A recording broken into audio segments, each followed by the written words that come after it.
Detik-detik kecelakaan maut di Tol Cibanceh, Toyota Innova Reborn tabrak truk kontainer, 1 korban tewas.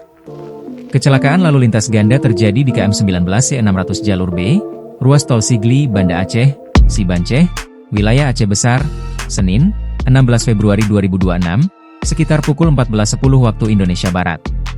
Peristiwa tersebut dibenarkan Kepala Regional Bagian Sumatera Utara PT Hutama Karya, Totok Masyadi.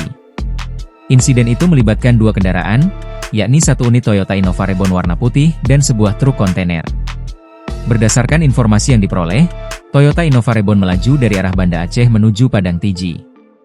Setibanya di lokasi kejadian, pengemudi diduga kurang mengantisipasi kondisi lalu lintas di depannya sehingga menabrak bagian belakang truk yang melaju di jalur yang sama.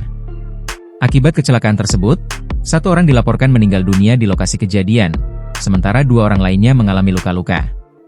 Seluruh korban telah dievakuasi dan dilarikan ke Rumah Sakit Umum Daerah Dr. Zainal Abidin untuk mendapatkan penanganan medis lebih lanjut. Untuk identitas korban, kami masih melakukan olah TKP. Mohon waktu, pungkasnya. Download Tribun X sekarang, menghadirkan lokal menjadi Indonesia.